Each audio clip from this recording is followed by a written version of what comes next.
Oh, Hello, everyone. hello. Can somebody in the chat tell us if you can hear audio? Make sure it's all good. For anyone who doesn't know, I'm James from San. Oh, maybe we. Okay. And you're on Holly's channel. Hi. This is Holly's first live stream. So her a bunch of these. They're a little bit chaotic. So James. Oh, Mom. Hi. Holly's mom, Jaja, is on. I hope I was watching with us. Oh, nice. So we're going to start out just kind of having a conversation a little bit about what we do, and then we'll get into later on. We'll get into some of the questions in the live chat. Really hard, so be patient with us because the live chat kind of. But Oh, it's fun. Oh, yeah. Oriental. That's where it's from. So if everybody could just, while we're talking, pop into the live chat and tell us where you're tuning in from. That's always fun to look at. So you're getting ready to leave New Zealand. Yeah. 3 days. Mm-hmm. I'm gonna leave as long as the weather window stays good. Vanuatu. 12 to 14 day passage. Mm-hmm. I think my boat. I'm just sort of doing all the millions of things that need to happen to get a boat ready. Yeah, and then you've done a lot of stuff. Like, you got a new sail? Sail yesterday. Put on. Since we've been in New Zealand, I replaced my engine. Small things. I sewed for my main cabin engines. My computer is getting lots of pop-ups. I repainted the entire overhead main cabin and the V-berth. I don't know. I bought a dinghy outboard, which I haven't tried yet. Hopefully, it doesn't sink my dinghy. Very exciting. Yeah, and gosh, I don't know. There's been basically for the last 2 months, I've been doing overhaul stuff on my boat. All the things that basically were saved up from the past 2.5 years of cruising that I just couldn't or didn't want to do. Yeah, and I was like, I'll do it in New Zealand, and then it's like it builds up. So like I have, for anyone who doesn't know, I have a 30-foot, 9-meter monohull sloop, a vintage sloop as well, and man, it's just like adds up. Yeah, like the wear on the boats, like kind of even big fancy boats. When everyone got to New Zealand, there's a ton of work. Yeah, kind of that's how the cruising life works. Yeah, no matter how big or small your boat is, I think. I mean, I'm surprised by the stuff that's breaking and stuff I never even thought about before. Yeah, but yeah, I also had to have a complete engine rebuild. Me and Holly were both in Port General. Both of us had no working engines. I guess it was 6 months ago at this point. Yeah, that was kind of when we met. Yeah, and so we were both, she left without a working engine. I got my engine to work long enough to get outside the reefs, and then it never restarted. So we both did major engine overhauls here in New Zealand. So how long are you going to be in Vanuatu? Probably a month or so, I think. It's all sort of up in the air. Yeah, that's how cruising life is, right? Yeah. And now you're going to be doing that passage solo because your sister was with you last time. Yeah, so I sailed with my sister to New Zealand. I haven't actually done a solo passage in almost a year. Oh, wow. A big one, more than like a 2-nighter. So I'm really looking forward to it, actually. Yeah. It's going to be really fun. Yeah. I think leaving New Zealand is going to be hard solo because of all the storms and rain and cold and nasty weather, but then once it becomes warm again, then life gets better. Yeah, and our buddy Keith, who you guys saw in Holly's video on that final sort of dialing the engine in, Keith told me, I asked him about what it was like sailing back to the islands because so many boats do it. And he said, well, the nice thing is it just gets better and better because it gets warmer and warmer and the trades come in and everything kind of just normalizes, where down this way, it's pretty wild. And we've had a pretty gnarly summer and fall with crazy storms, just endless storms. Yeah. So it's been very challenging. I'm leaving my boat here. I'm staying in New Zealand until January 2023, and then I sail from Nelson to Hobart is the rough plan right now. So I'll be sailing to Australia and continue on, and then we're actually going to see each other in Australia. Yeah, probably next season. Catching up again. So maybe we'll check out the chat.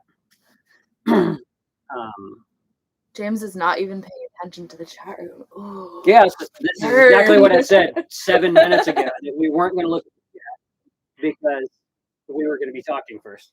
Oh, thank you, Patrick, so much. Ooh, That's awesome. wow, thank you. That's amazing. Oh, and I want to take a minute. If you're from my channel and just found out about Holly, hit that subscribe button. We want to get Holly's subscription numbers over 100,000. So let's see what we can do. Also hit the like right now so we get more action on this video. Cool. Oh, I saw a question earlier. Someone asked if I'd ever seen cool lights underwater. And on the way to New Zealand, actually, my sister and I one night saw these. If anyone knows what this is, let me know. Or if you've ever seen this.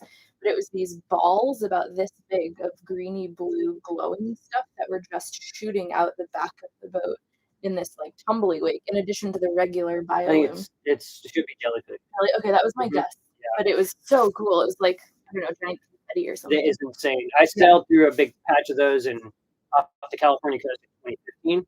And I remember standing on deck and looking, and it looked like in the movies when you see like a bomber in a war movie over clouds and explosions. Yeah. It was just these weird bursts of light. Yeah, it was so cool. Crazy. Ooh, Yeah. thank you, Chronicle Cultivation. Yeah. Do kiwis taste better when you get them in New Zealand?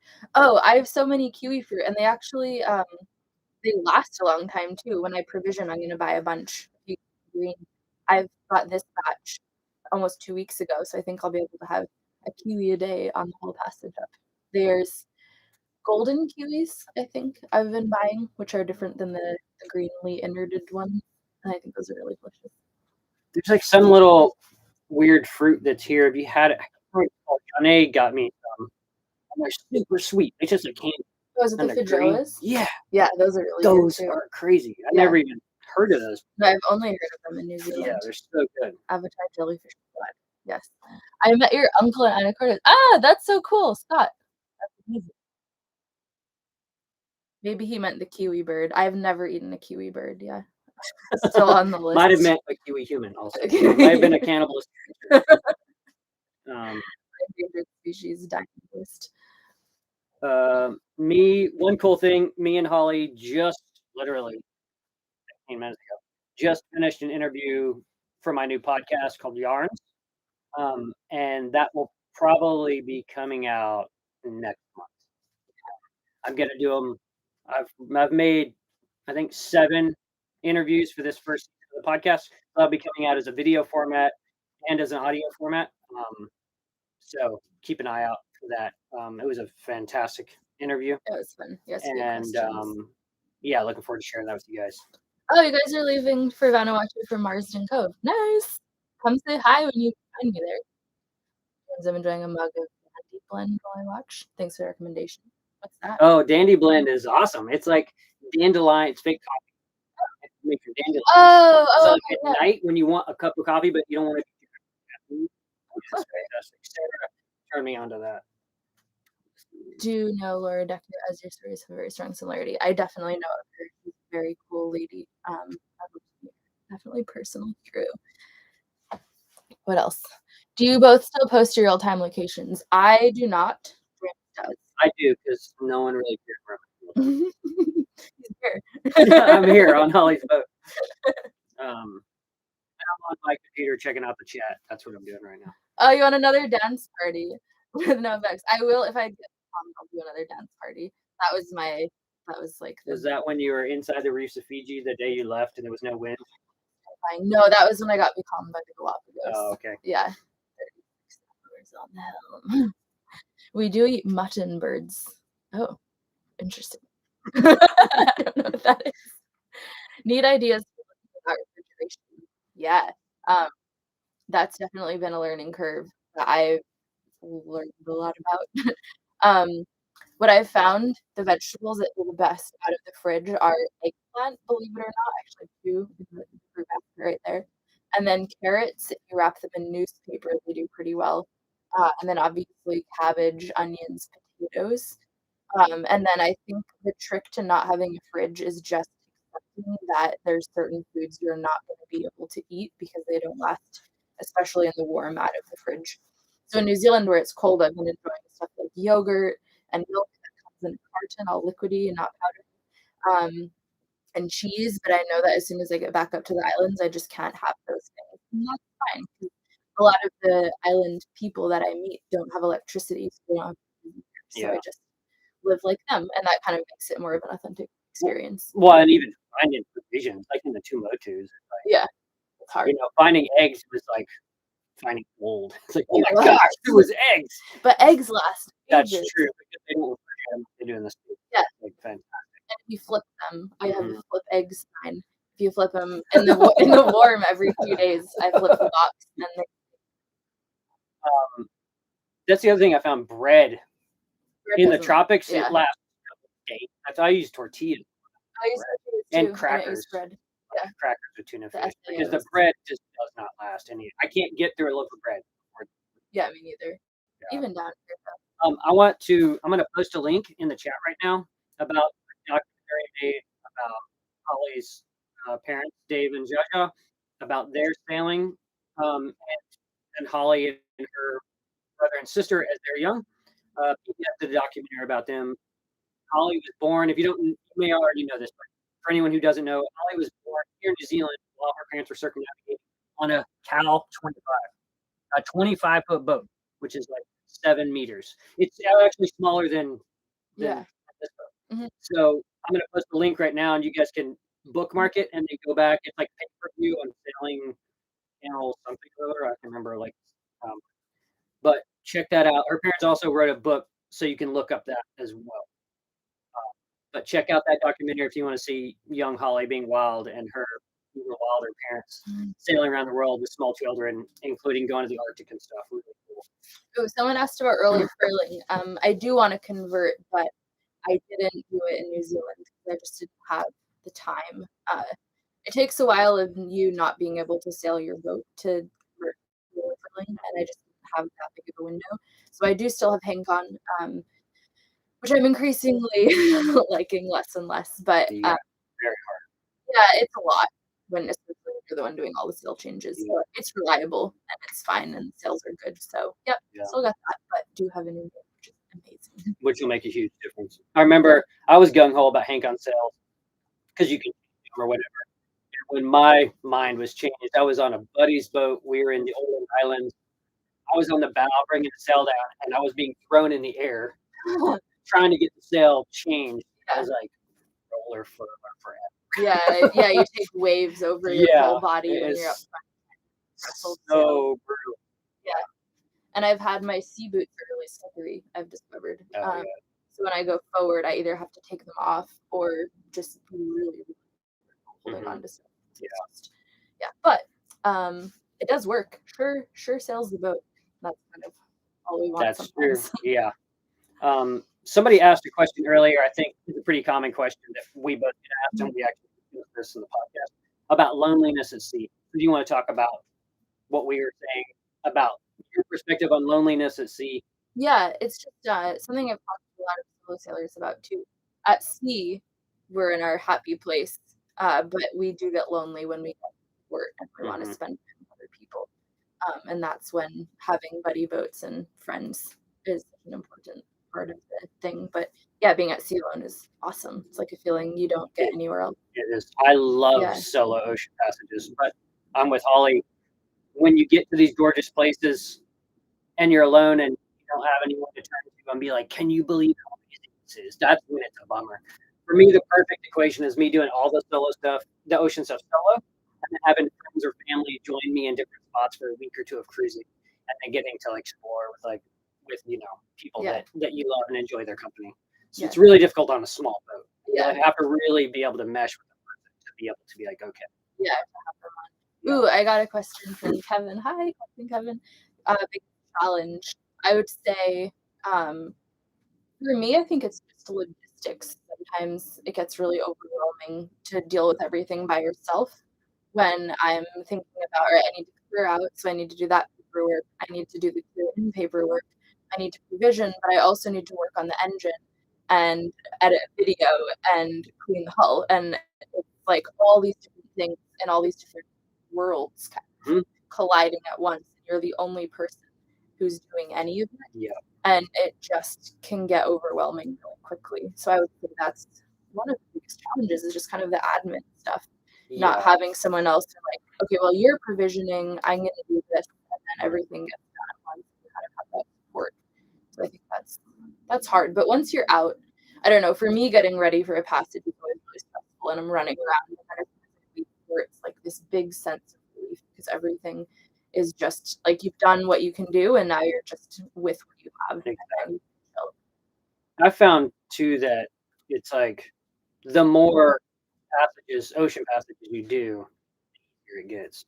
I mean, that sort of like busy work never gets easier. Yeah. It's always annoying. But you know But that it's gonna go away. you lose that sort of extreme anxiety you have in the early days of your passage, of being scared because you don't know what to expect. And then Yeah. once you know you're probably putting enough miles in, you're like, okay, well, that's all the stuff. We Nerves know are what there. that is. Yeah. You know, so And you know you'll make do with whatever you don't finish is fine. totally. Yourself for the entire passage for not doing it. Exactly. For getting that one thing, you're like, damn, I should have got more of that. Oh, someone asked about the size of a blue water cruising boat for 4 to 5 people. I guess it depends if you're couples or friends, but I would say maybe like 40, 46, that many people on the smaller end of things. Depends how much you guys like sharing cabins and stuff. But boat size is kind of it's more up to you and what sort of life you want to have. Obviously, my boat's smaller than most people's, and I'm by myself, but I know plenty of solo sailors who have huge boats. So I would say just figure out how much personal space you feel like you need and then go from there. Yeah, and my perspective is like, what can you afford long term? Because that's an important thing to think about. If Yeah, you want to do this for a long time, because keeping up, outfitting, refitting a 30 foot, a 20, was it 28-foot boat, 27-foot boat yeah, versus a 30-foot boat versus even a 36-foot boat, yeah, it's a big wildly difference. different. Yeah. Like the cost of Holly re-rigging this boat versus someone re-rigging a 40-foot boat is insane. So I always knew I was going to be poor or poor adjacent. So I only shopped for boats that were around 30 foot because I was like, I know that I can manage financially to keep the boat Yeah. afloat. Yeah, it is exponential how much more Yes, expensive it it gets. is So that's bonkers. yeah, that's true too. Just everything from how much bottom paint do you need to buy, how Mhm. big your sails are, what you're paying in the marina Yep. or haul out. It all It adds up. so fast. Yeah, and the other funny thing is like in boat feet, Yeah. it's not 2 feet like, you know, like a meter on a boat, extra meter is Actually, what's like your boat is like if someone is 8 feet tall, they're like giant. It's kind of the same between a 27 and a 32-foot boat. Yeah. It's that much of a difference. It is bonkers. Yeah. And then but and also handling the boat, right? Yeah. Like people will write me and they'd be like, I just started sailing, but I want to get a 50-foot boat. And they're short-handed sailing, which means them and their wife or them by themselves. I'm like, okay. They're like, do you think I can handle a 50-foot boat at sea? I'm like, yeah, you can probably handle a 50-foot boat at sea. Can you dock a 50-foot boat in a tight harbor in wind? Yeah. That's the real question. Yeah, or Because even that's when it's hard. if you have to take your head sail down, furler's broken. Yep. The sail on a 50-foot boat is enormous, and it's such a different thing. And heavy. Yeah. Mhm. Yeah, and it's if my sail goes in the water, which it does all the time, it doesn't really matter. But I think if you have a bigger sail and a bigger boat and it scoops water, it probably actually is an issue. Yep. I don't know, I let mine go in the water if I'm being lazy because it doesn't really matter. Yeah, That's fine. the They'll head get clean. sail, not the new, Yeah, not the that's new main sail. They're talking about visas and stuff. Visas are, I mean, the cool thing about the online world is that everything is pretty easy to access through the internet. And while it does change the way you sail, because it used to be that you would just walk up to a new country and say, hey, I'm here, and now you have to do the paperwork before you arrive. It's really easy. I use Noonsite. Noonsite is the jam. Yep. Yeah, it's a free website, and well, actually a little bit of pay. I think you have to pay now. Oh, it's very cheap, and it's worth the information you can get from it. Where's your better reception? Like mine is up there. Yeah. Just so that, because some people are saying having trouble with the audio. I think, yeah, so it has information on all and links to all the forms you need to fill out and all the email addresses to send forms to. And you can visit it 3 times free, and then you can either use a different device to access it again, or I like to download the page for offline, and then I can do it as much as I want to. But, that's primarily what I use to make sure that I get all the right forms, because it is a fantastic resource. Yeah, and it is a lot of things you have to do now. You even want to know if it's a brand, which I think, but have to sign up for Polly. Thank you. Sorry about the audio. I don't know what to do with that. Well, It says we just do what we do. That's all we do. Or we can just pretend to talk.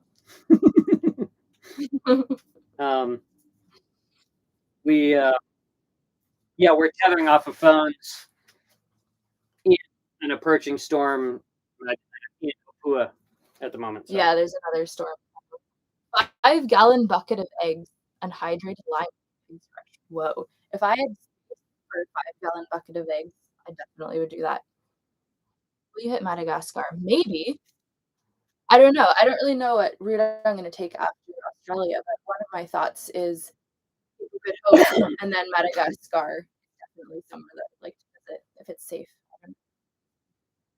Hit or miss with piracy. Yeah. Well, in Madagascar, I plan on spending a month there, but I have a friend who's a very intense person who said, due to drought stuff, there's been a lot of problems with crime.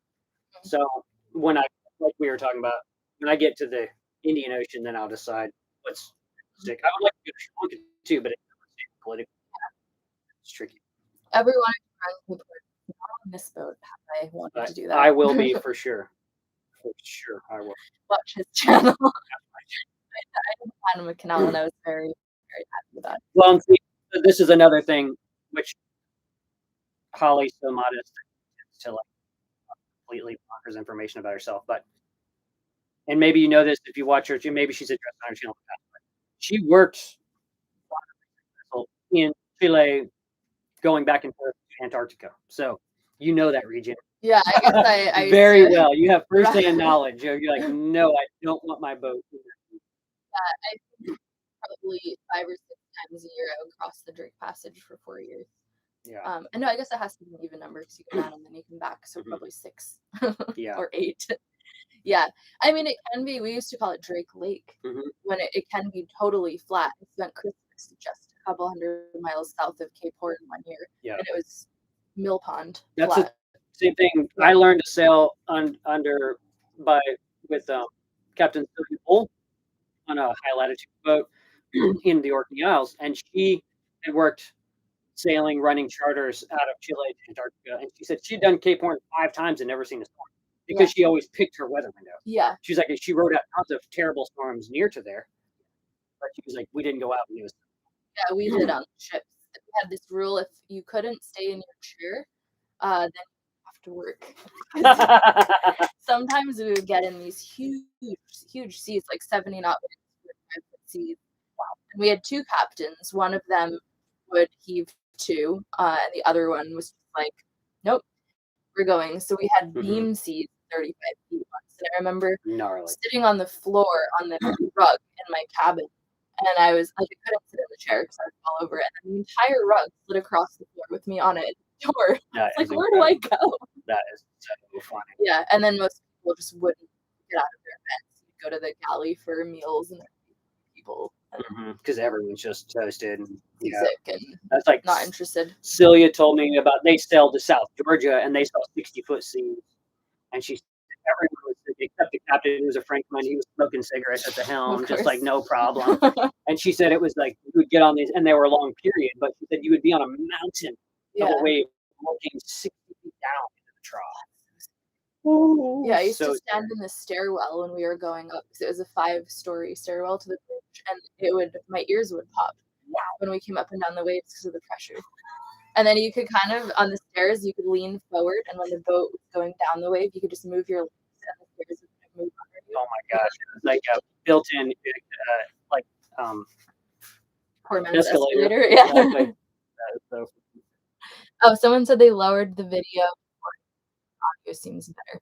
That's cool. I don't know what to do about it. There's nothing we can do about it. There's nothing We're we can just do doing about our best. it. We're a small place here. No Starlink though for No me. Starlink.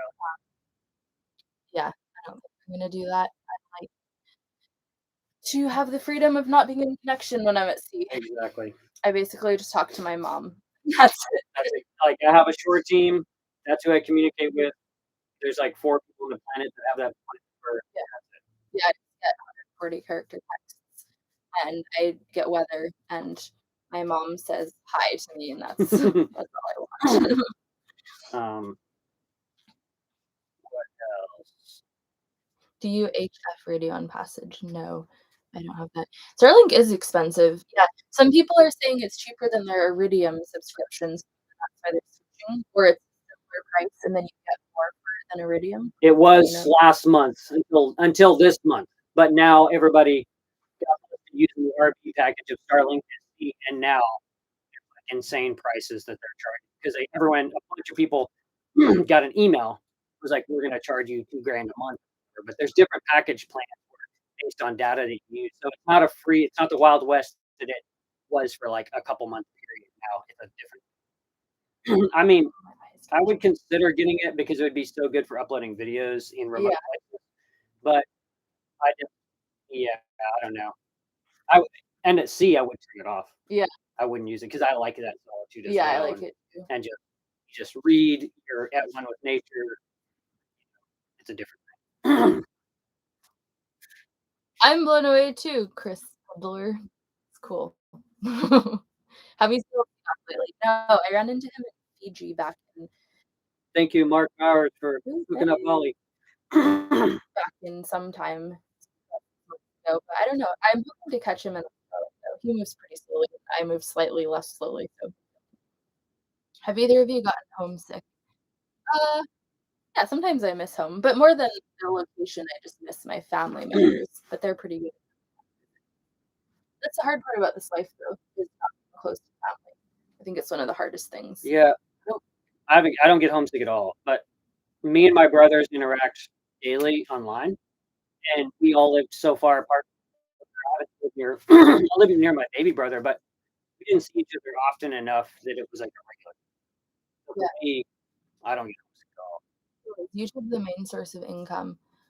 For me, it's Patreon. What is it for you? For me, we're both fully funded. Our lives are fully funded through our YouTube channels with a combination of ad revenue and Patreon. I probably 2/3 of my income is ad revenue, and then a third is from Patreon. Yeah, I think I'm almost 40% Patreon. Yeah. And then then ads, and then Mm-hmm. why don't we fish more? We've talked about this. We've talked about it. It's weird for me to be alone at sea and then kill the only living thing I come in contact with. That's why I stopped. For me, and I agree with that, but for me, the thing is to realize that you're solo, if you get a fish on the line, you have to stop the boat. And then the boat's motion is chaos. While you get the fish on board. Oh, thanks, Mom. And you get the fish on board, then you have to get the boat sailing again, back on course. Yeah. It can also take a long time to get her back in the Yeah, groove. And then you got to deal with the fish. And the reality is, for me, I can't justify catching a big fish when I'm by myself. I don't want to move that from the ecosystem for no reason. I always have plenty of food. So if I fish more when I'm coastally and I know that I'm around other fish. If I caught something, I could share the fish with. But I never need the food. Yeah, me neither. I have all the equipment. If I needed to fish, I could. Yeah. Spearfishing's cool because you. Yeah. There's nothing injured or killed by it. So. Yeah, it's true. But and then also people are like, everyone was like, why aren't you fishing all over the South Pacific? Most of the time, you can't fish in the lagoons in the South Pacific because of ciguatera poison. So like, no one fishes in the lagoon. So that's a common thing too. But ocean fishing, even if I had someone else on board in ocean crossings, I could justify catching a mahi. Yeah. Because less. Well, for me, I don't have a fridge, so when I catch a big fish, I'm drying the meat. So that's also a huge undertaking to salt it, and then I don't know. I guess I just don't get that much of a rush from catching a fish, and I love the way it tastes. Yeah, I don't know. I guess it's, some people like fishing and some people don't, and I think people who like fishing have a hard time understanding who aren't as crazy. I'd rather just look at the clouds. I don't know. Someone asked if anyone found your sister's bottle. Did you message in a bottle? Oh, she did. No one has yet. Keep your eye out on the beaches. Oh my gosh, the pickles. Yes.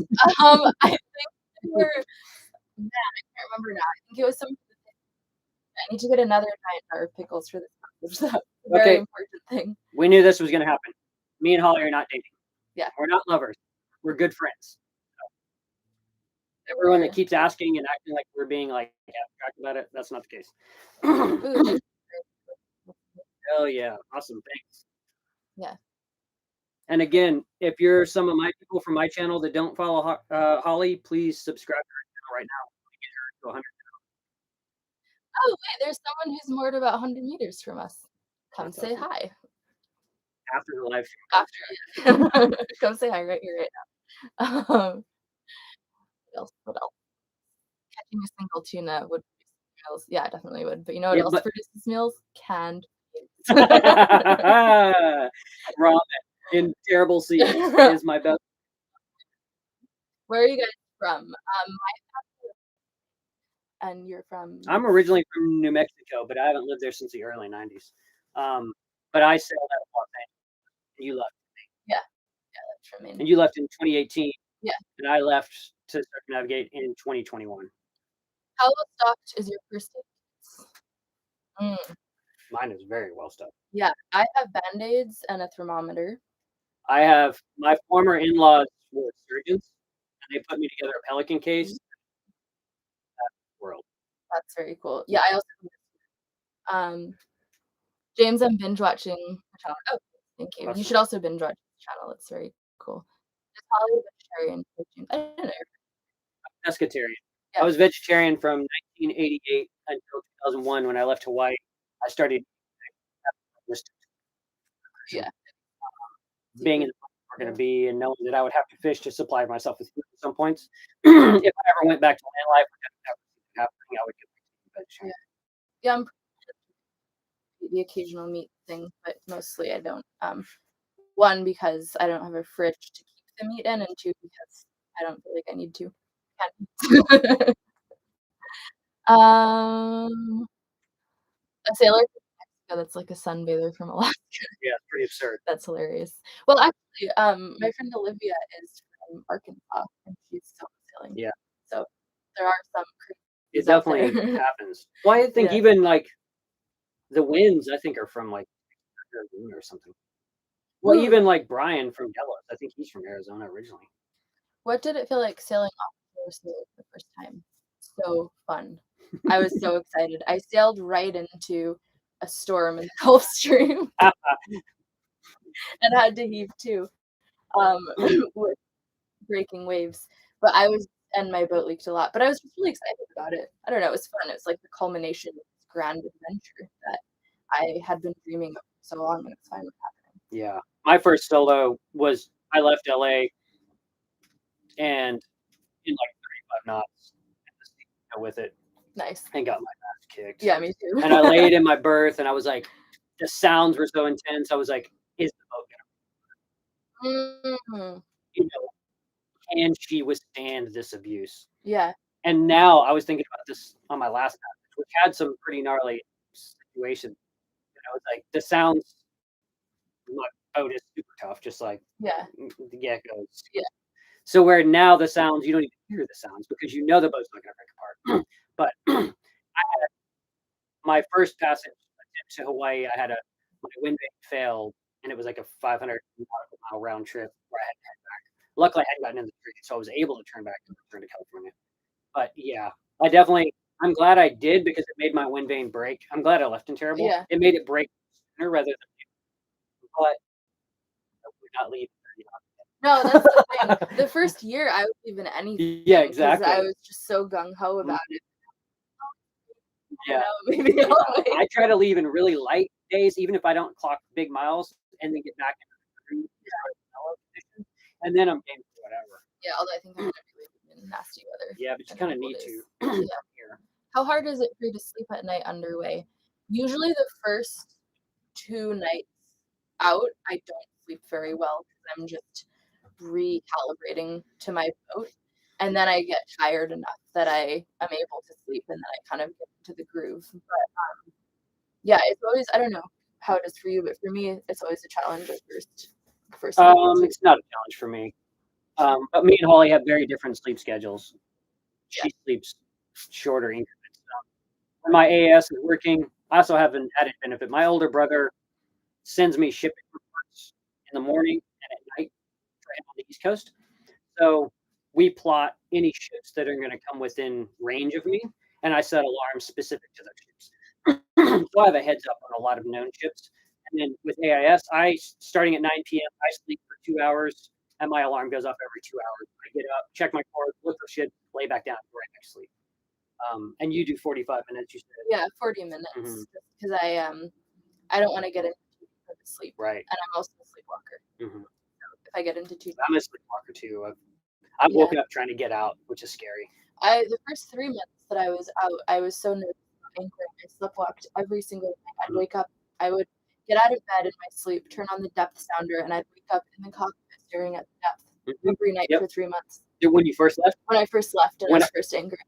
When I first left on my first sailed to Hawaii, I had nightmares about being too close to shore for like the constant, and I never had that at anchoring. But it was like when I was at sea, I was terrified because there was no one on watch because it was new to solo ocean sailing, and it was very stressful. Yeah, I'm fine if I'm away from land. There's but other boats. Now it's like I don't even. Yeah. Yeah, the most dangerous thing to boats is land, right? Yeah, and other When you're at sea for a long time, do you breathe better? Oh, that's interesting. I get really sensitive to smell. I have no sense of smell. Good. I'm just kidding. So when I was at sea for a month and a half, I was getting ready to come into port, and I still had some fresh water left over, so I did a little bit of laundry in a bucket in the cockpit, and the smell of the laundry detergent on the fresh sheets was so strong that I hated it. I had to go out into the cockpit because you don't have access to that many smells at sea. And then you get on land and everything smells so strong for the first day or 2. Especially when you're approaching. Yeah. Like when I approached Tahiti, Did you smell the flowers? I got hit with it's like I was inside of like a bakery. The vanilla so insane. Right as I was approaching Papeete, it was like midnight. And I was like, this is so intense. I love that last smell. New Zealand smelled like sheep. I don't remember if it actually did. Lanolin. I smell lanolin. Yeah. Someone said, "Do you carry international health insurance?" I'm covered by DAN, which is the Diver Assistant Network or whatever. That's where I get my travel health insurance. What do you do? I don't know myself. A good anchor is the best insurance. How is the new engine? The new engine, you're asking, absolutely. It runs great. I can rely on it, although I'm still not in the habit of being able to rely on it, so I do get nervous when I really and I always leave the sail up. We're ready to go, which I think is good practice anyway for anyone. But I mean, I did that even when my engine was reliable, especially on the shore. Yeah, you dies, you want to be able to sail off. You want the sails ready. Yeah. Can you use a sextant? A couple of people have asked this. I cannot. I have one. She can't. She has one, and you just don't have the update tables. Yeah, / knowledge of how to. The knowledge is the books. It's not. I know how to use a sextant. I have a bronze sextant on board, and I always, when I go shoot crossings, I always have the updated table. So yes, I do. She could figure it out in 2 hours. It is cool. It's really fun to do. But the main thing is, and her parents circumnavigated with us. Okay, and I have their sextant. Circumnavigated. So, I was born. Yeah, I was born holding a sextant. Sorry.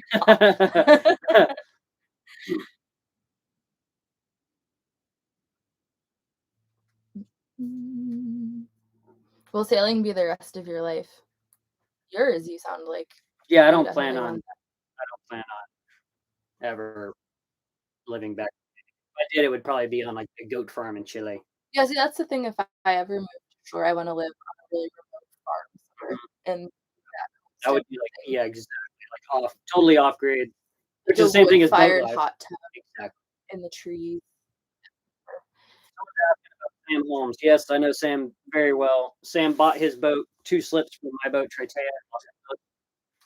and I filmed a tour of Sam's boat when he was leaving for Hawaii because I thought it was a suicide mission, for his first sort of thing, in his video that went so yeah, I know Sam very well. And the land smell, it definitely okay, I often smell watermelon when I get close to shore, any shore I in any I smell place. trees or soil, Yeah. the richness of soil. Also the soil, the That earthy that is smell. really, like, intense. Whoa, Yeah. like wet soil. Yeah, yeah, it's I don't know, I think it's like sensory deprivation when you're at sea and your nose doesn't have the opportunity to smell a lot of things, then cat can get really gets it, appreciates it. So land is just it's also associated in my mind with safety, finally being able to get sleep, so it's almost like a high that you're smelling land. Very cool. Retirement plan. Sailing is cheaper than a house in Australia. Probably anywhere, I would say. I like Canal boat retirement. Canal, Yeah. probably in the UK, mostly because I think English people, like, comedy is hilarious. I love English, but, I love canal boats. Reality, though, I'll probably end up living here in New Zealand. The weather's been challenging, but as far as it's not a mecca for cruising. You can go there's a billion anchorages, and there's protected anchors from all points of the main thing is no one messes with you. There's no harbor masters Mm. for living on your boat and just walking around, where a lot of other places, like, want you to just keep moving and not to be around your home. But here, that's not the case. Like, sailors are held Yeah, there's a big culture. yeah. Harlan Martin sounds like one of my he said he'd went late because he was cooking steaks, which is awesome. When is the last time you drove a car? I don't know, like 2 months ago? I don't really like driving though. Yeah. Mm. Where did you depart from your boat? I left from Maine, and I have a Grind 7. Yeah, man. I'm gonna post Holly's, um, link tree right now, and there's, like, information about everything there, and Oh, that'll this person says they've been looking for Tiga's message in a bottle. Keep looking. keep looking and definitely email. Yeah, driving. Yeah, I actually get car sick. I don't really get seasick, but I get bus sick and car sick. But it's James's fault that the audio sucks. I don't think so, it's my Yeah. laptop. I You know, think it's people love to hate on me. It doesn't matter what channel. We were talking about this last night at dinner. It's like they're like my very dear friends, and we shot a little tour of their boat when and they posted. They have they had like 6 posted it for their family, and the video had so many people hating on me. It's like a national pastime, an international pastime, which is yeah, fine. It doesn't bother me. I don't get But on the flip side, I will block you. it. Um, Oh, so nice, someone from the Bahamas waiting on a sailing window to the public. Very cool. You're underway during your birthday, do you have a party? Mm, probably not. I spent nah, my birthday alone last year, and I just went on a hike. I was here in New Zealand. yeah. This year was the first year I'd actually done anything for my birthday.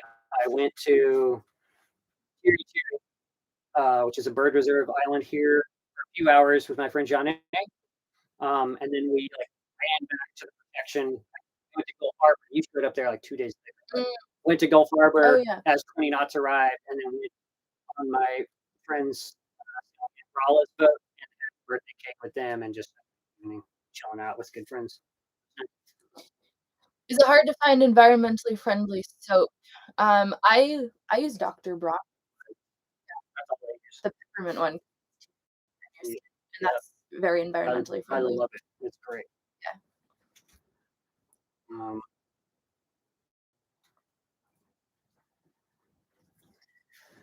uh, Okay. let me see. Oh, I have all your New Zealand stuff has already come out.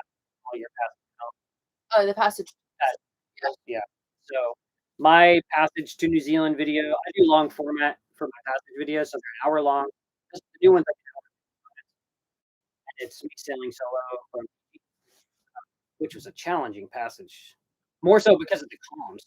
Yeah. It was like no wind Or too much wind. way, or wind on the nose. I didn't have any of that. My wind was all fine, but I would have like 6 knots of wind for 36 hours, and then 3 knots of wind. Ooh, that's It was extreme. than It was mine intense. I did more spinnaker sailing than anything, I think. Yeah. My new passage film is premiering on my channel this coming Saturday in the United States of America and Sunday here in Alabama. Have you found the local communities on the smaller islands welcoming to the cruising sea gypsy? Not similar. Yeah, I think if people see you in a smaller boat doing things in a less fancy way, then you have more in common. And I've found locals living on these tiny islands will tell me, "How can you live on that boat and look around?" And then they come inside and they see the boat, and often it's the same space area as the houses that they live in, or smaller. And then especially seeing me rowing around, I think it brings you a little bit more down to their level instead of rocking up on a huge boat with all these amenities where they don't see anything in common with you. It's a harder time. Well, and also, at first they're like, "You're a maniac." Yeah. They're like, "You're insane. What is happening?" But I think you're right. It does make you more unrealistic for that. Yeah, for sure. It changes the equation for sure, I think.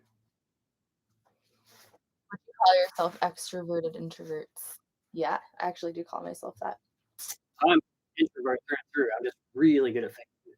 I think that's extroverted introvert. Yeah, whatever that is. That's what I am also. Yeah, I can like handle any social situation, even a big group. I load.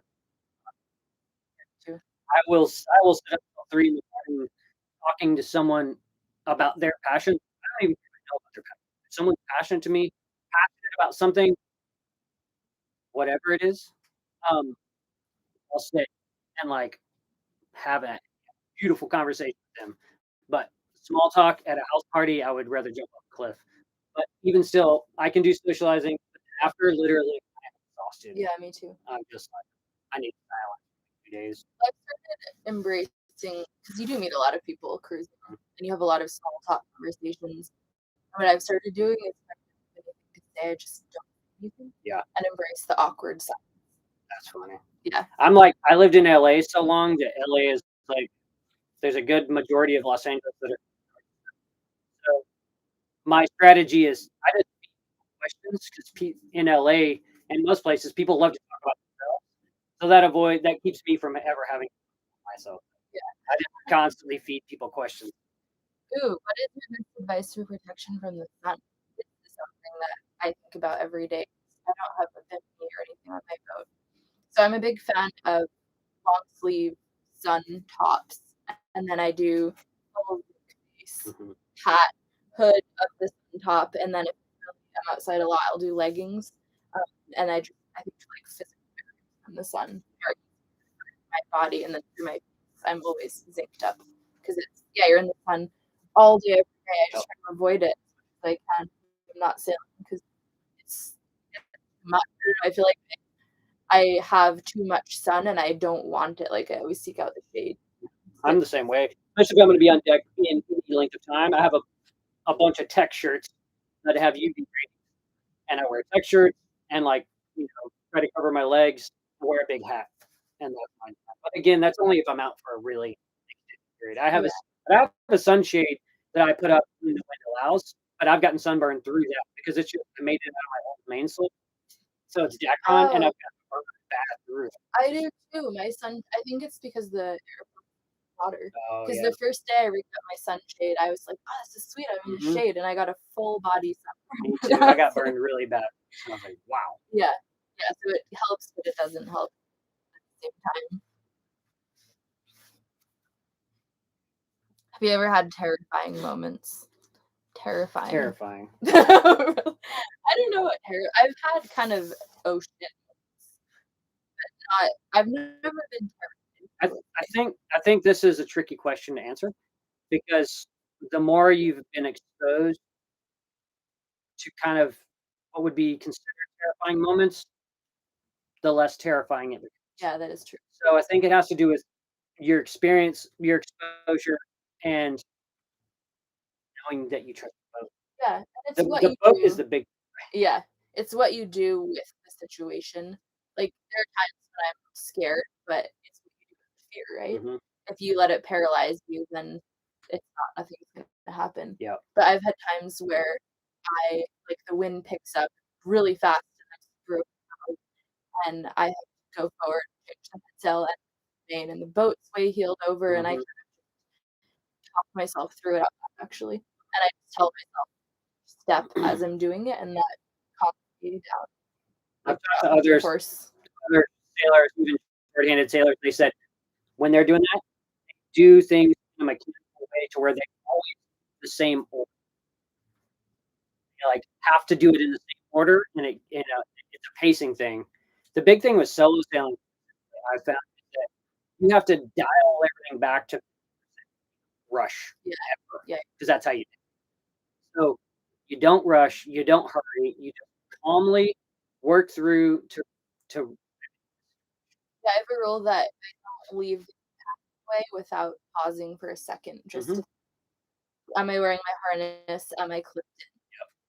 Because I did that once, I put my harness on, and I was in a rush. I ran forward and changed the headsail, then I got back and realized it never clipped Had in. happened before too. Yeah, and I was Mhm. really tired, so if you're Yep. tired, you're dumb. So then I was like, "Alright, from now on, before I do anything, Yep. and No, it's smart for sure.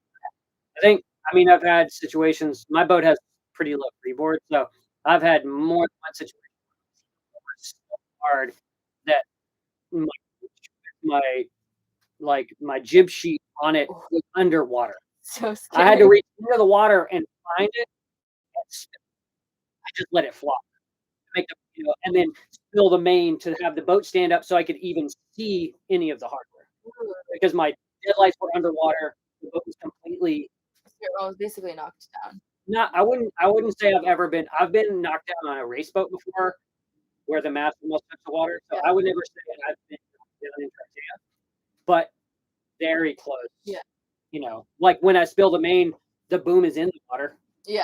as it's standing up. So, but Ye I've reached in to fill my head full. So, but I didn't feel terrified. I felt annoyed.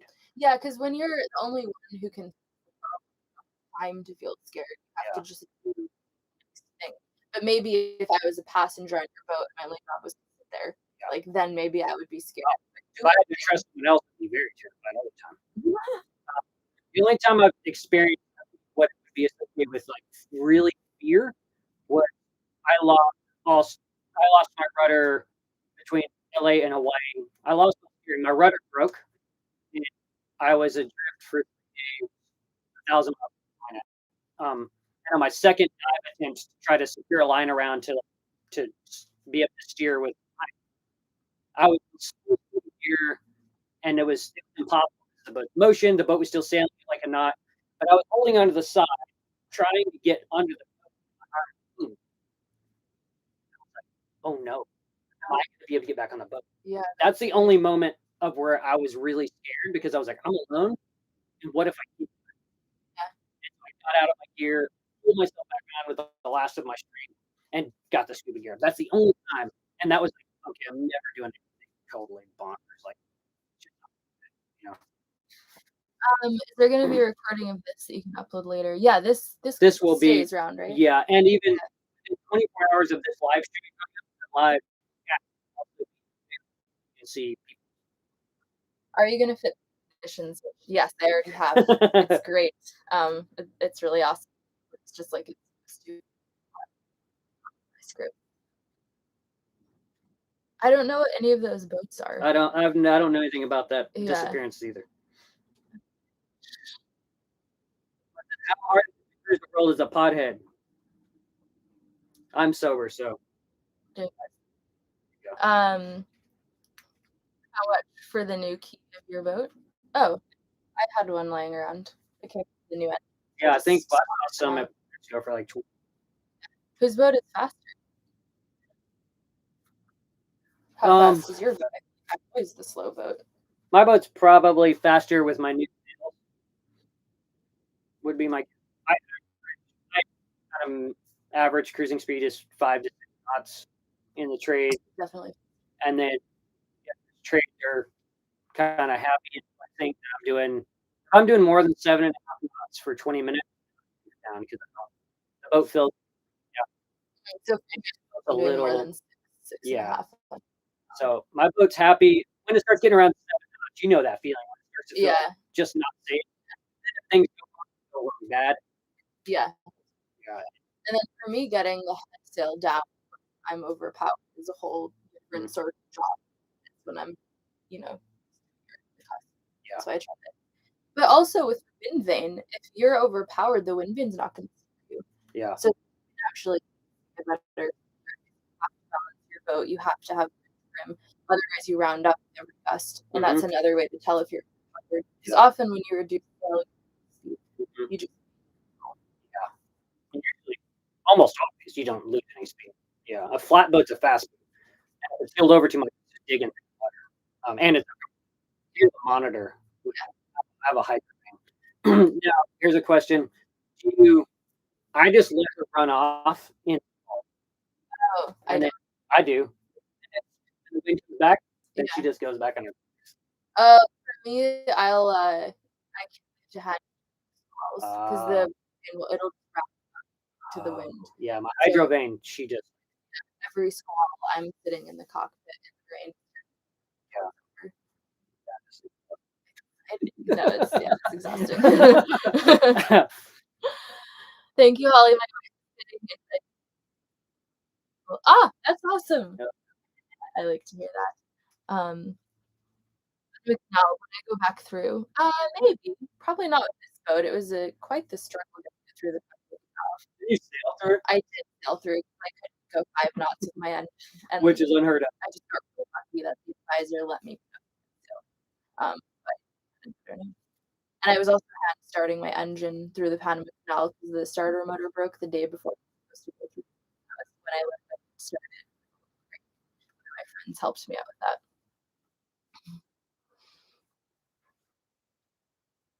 Worst experience with Coast Guard, Navy, or Customs? I haven't had any. 0. Yeah. I've never had any bad experience with any of those people at all.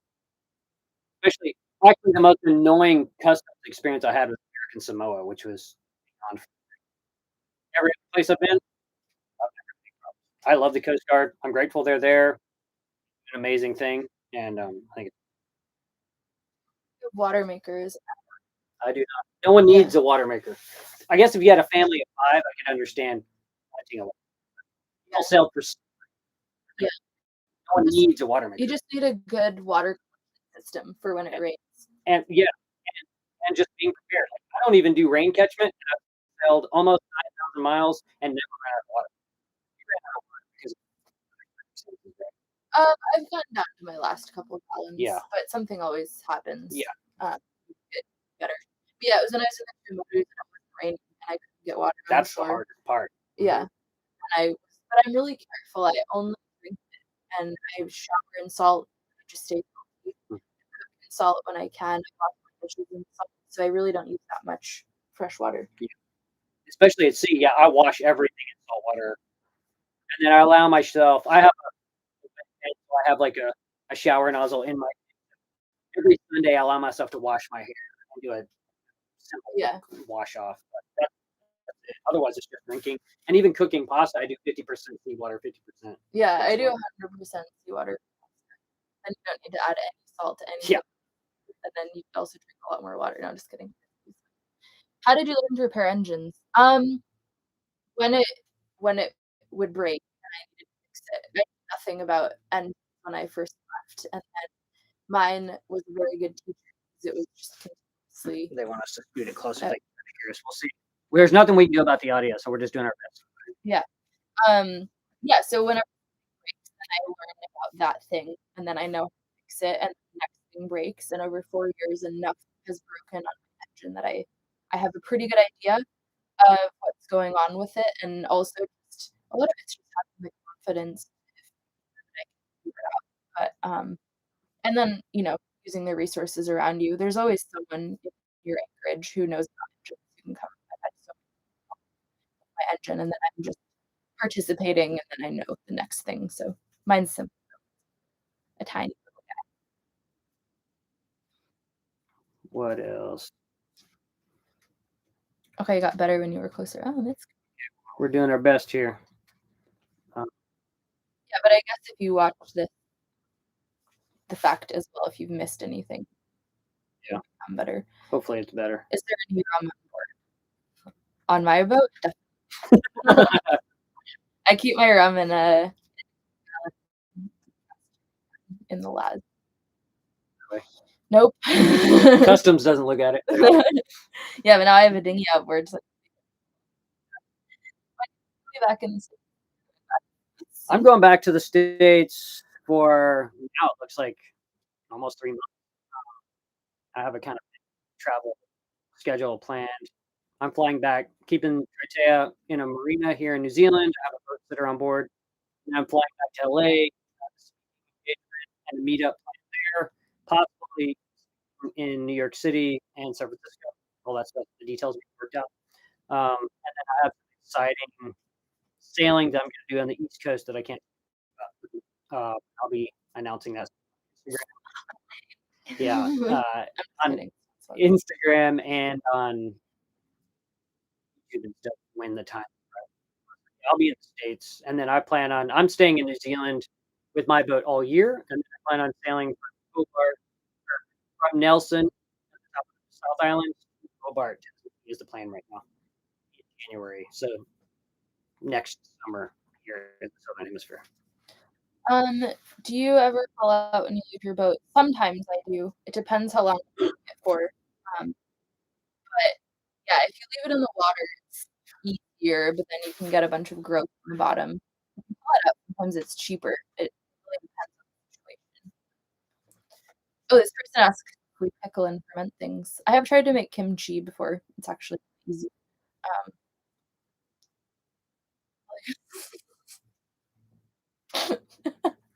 You said you make kimchi? People are heckling you so much. Oh, I know. People get like.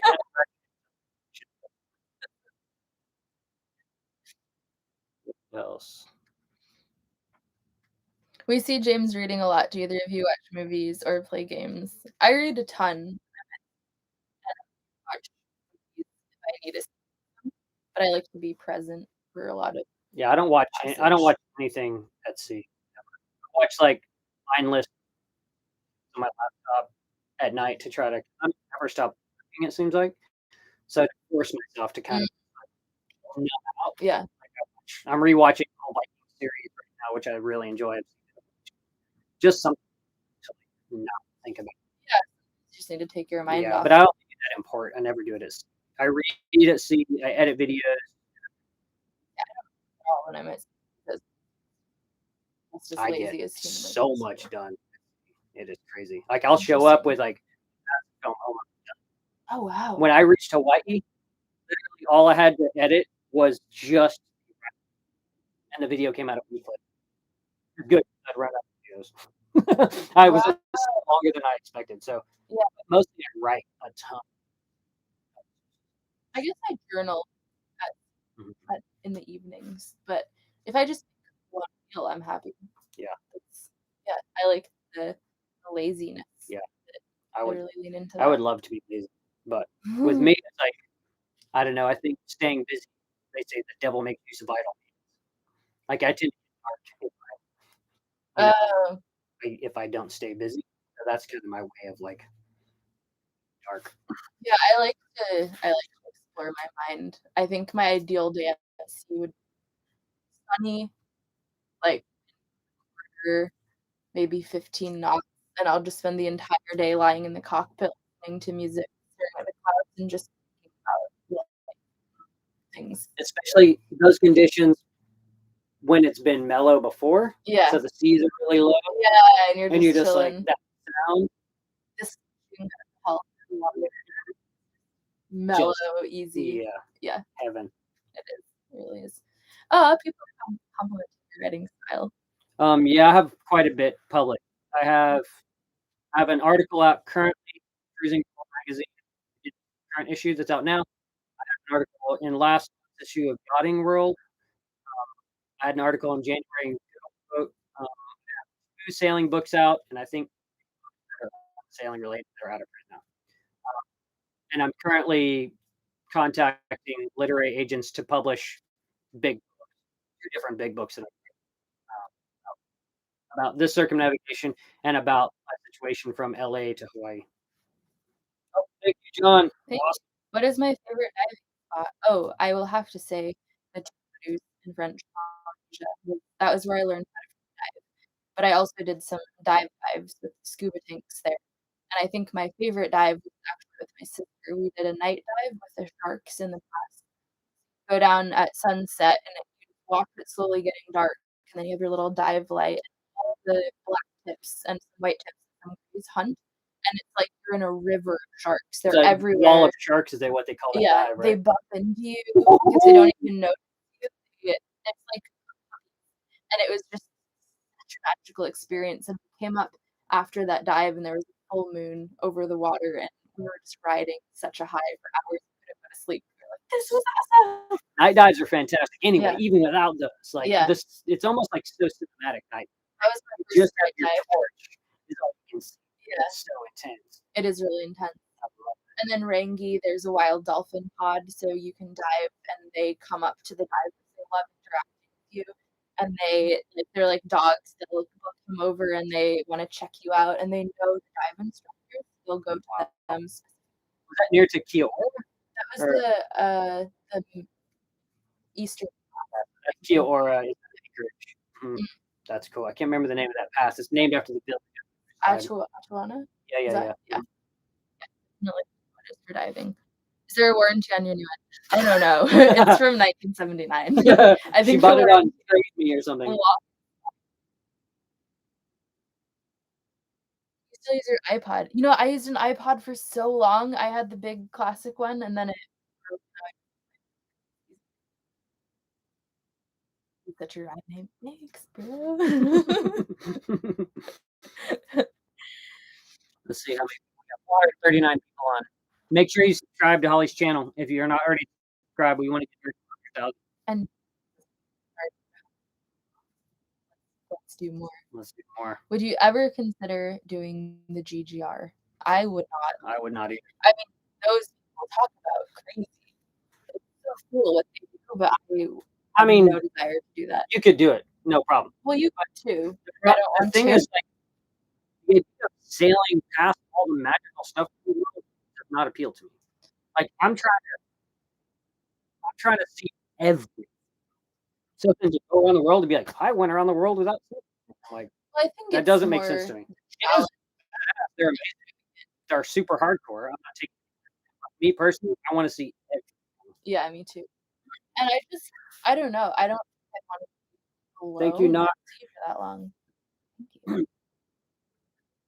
I think it's very admirable with you. Yeah, and I was stoked that Kirsten won it. I was like, yes. Yeah, that was very cool.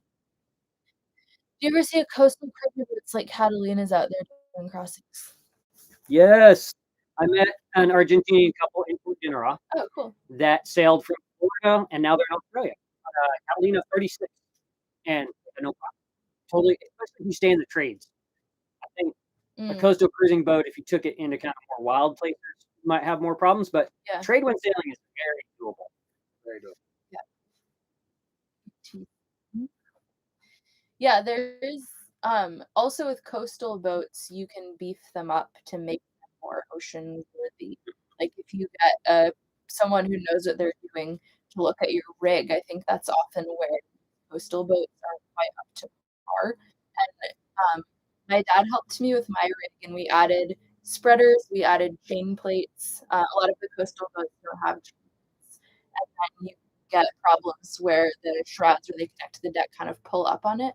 So there's a lot of ways that you can make a coastal cruiser into more of an ocean cruiser, and you do that security for when you're at sea if you want to, or you can just pick mellow weather windows. Yeah, but it's possible on many Yeah, different types of boats. someone just said ocean cruising without a full kill. I thought was a no-no. That's not at all. There are tens of thousands of fin-keel boats, even with spade rudders, which I wouldn't want a spade rudder, but tens of thousands of them circumnavigating that problem. Yeah, I have a It's like fin kill. you have a, but you have a skeg hung rudder. Yeah. But even still, it's like, you know, and I often say this, like people are like, well, can I go sailing in this type of boat, or can I go sailing in a 20-foot boat? You can. You can also take a barrel over Niagara Falls. So is it going to be fun? Is it going to be Yeah. comfortable? That's kind of what you got to ask yourself. No, fin keels, spade rudder boats, they're totally doable. But again, it depends. Like hunters are really cheap, not well built boats. So I wouldn't say that that's a good boat. Where Catalina 27, we know that some of those have circumnavigation. So it's really about the boat and how well it's outfitted. Yeah. The refit has a lot to do with it. It does. Yeah, and then, it's also like buying a car, I guess. If you're in a tiny little car on the highway, it's gonna be really loud and shaky, and, yeah, you can go on the highway, but you have to decide if that's the experience you want. Do you want to drive 9,000 miles in that In car? a Geo Metro. The answer is yes. Cairns in Australia. Ooh, yeah, I wanna go there to Cairns. That's where the Whitsundays are, right? I think so. it's new today. Yeah. I wanna visit that. We'll be in that area probably November, December time. Yeah, I'll be passing through. I want to be to Darwin by September, so I'll be passing for that, going to Indonesia around that time. Yeah, and then Southeast Asia, I'm not sure if I wanna sail there or not, potentially. It I'm selling to Indo and working my way through Indonesia, Malaysia. That'll all be the end of next Are you happy with your lithium batteries? year. Yes, lithium is amazing. Total game changer, especially because I have an all-electric galley, so there's no way to do an electric galley without lithium. But lithium is just unbelievable, especially in kind of terrible conditions. Oh, come to Tassie, you are, right? I plan on coming. Yeah, I want to spend a month in Tasmania. That's the goal. February. Ever see the Loch Ness Thank Monster? you so much for donating to Holly. Thank That's you. awesome. MPB02. So when I was a kid, my parents' boat that I grew up on, we sailed through Loch Ness, and my mom's ploy to get us outside was telling us to look out for the Loch Ness Monster. Sat outside for days, and Mhm. she'd be like, "Oh, I think I just saw." Oh wait, no, it went underwater, and she had us. She had us going for so long. There's a museum about the Loch Ness Monster. We had Loch Ness Monster stuffed out. Never did see it though. I crossed the Caledonian Canal, which takes you across in 2014, and I don't think I just stared at the surface the whole time. Unfortunately, did not spot her. She's there though. I am a believer. She's there. She's there. Is this your first sail the world alone? Yes, definitely. Holly, have you looked at doing cruising down here on South Island? I did a van trip to South Island for 2 months. I did not take my boat down there. I think I needed a bit of a break from cruising when I got to New Zealand, and I was really happy to sort of leave the deck and do some land stuff and see the South Island that way. Cruising in the South Island is kind of hardcore, I think. The biggest problem with cruising in the South Island, especially this season, first of all, the distance, but the weather this year has just been completely. South Island actually had better weather, but I plan on getting down to Fiordland this year, but I got stuck in for 2.5 my engine. So that really what was possible for me. The window's pretty short on what to do. We had brutal storm after brutal storm for the last 6 months. It's crazy. Yes, capitals, thank you. Real Scottish person here just confirmed that Loch Ness Monster is real. Yeah, exactly. From a real A real Scots person. person. And So their national bird is the Loch Ness Monster. so James, come back to Papa West and give me some. I loved Papa Westry and Pape. That was the first place I ever crawled into a Neolithic tomb. The whole Pape, amazing. This is all in the Orchid House. I remember an amazing. I can't remember if it was on Pape or Papa Westry, but it was a youth hostel. Yeah. There were only 90 people on the whole island. It was a youth hostel that on Saturday nights became the island's bar. Oh, that's so And so cool. then the whole island went and drank in the cafeteria area that was near the bar. And we sat and watched 4 generations of the family play Scottish folk songs. Oh, And it was like literally so like my heart just exploded. so authentic. So cool. Really cool. It'll be the first in the ocean. No idea. No, what someone's already done it, so A lot of people have already done it. Yeah,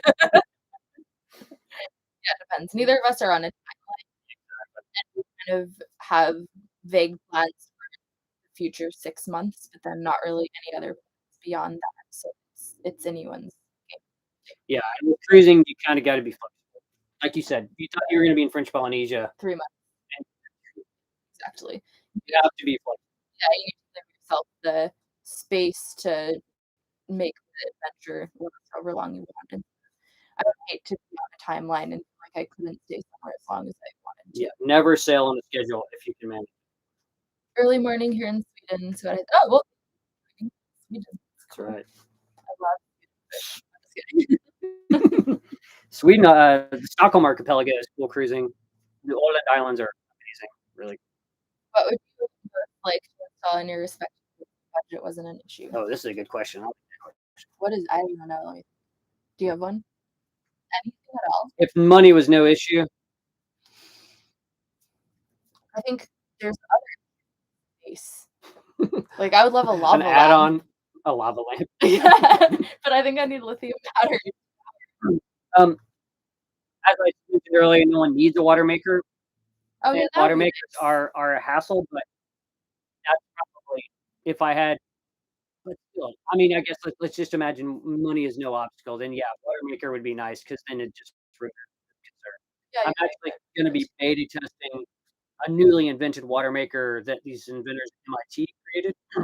We had like a 2-hour conversation with them a couple of years ago, and they've created a water maker that just applies an electrical current to desalinate. There's no high pressure membrane, and they're gonna be able to offer it to the public for like 2 grand. So it's gonna be really affordable, and it's gonna be a game changer. Um, it's small and has a low power draw.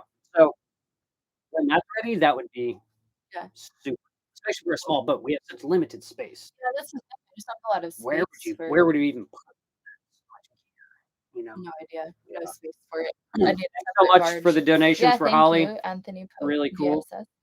Have either of you sailed San Island? Oh, cool, my grandmother lives in that area. I've been there by land. I've been on ferries around Yeah. there. I have not gotten to explore the San Juans, but I delivered a 74-foot power yacht from Seattle to LA. So I drove through there, and then my buddy Tim, I went up and rebuilt his mast deck when he bought his boat.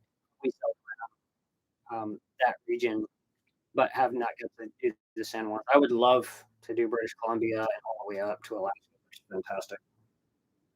Recommend sailing to Hawaii or south to Mexico then. Do not sail to Hawaii.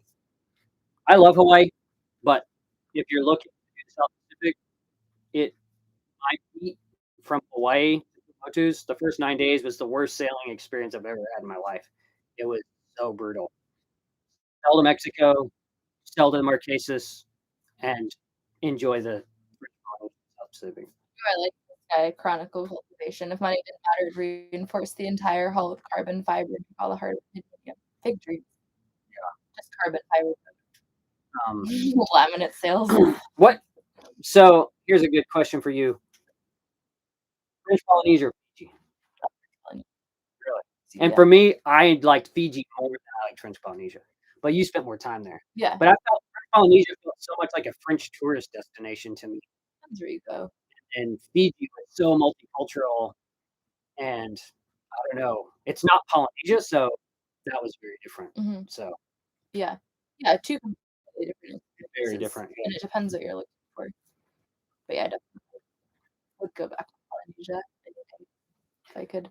Yeah, I would actually like to go back and like charter a boat and anchor a bunch around Tahiti. Did you anchor Not a lot. I didn't of all the islands, it's probably my least favorite. There's like no magic in Tahiti. Well, it's just It's really yeah, it's funny, but that sort of like exciting sort of like yeah. Raiatea feels intense. Yeah. But Tahiti just feels More westernized. yeah.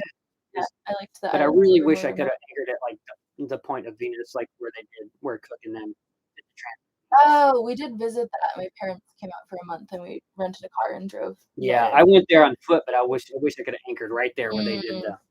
the thing. Are there any tools or skills you wish you had? Yeah, for sure.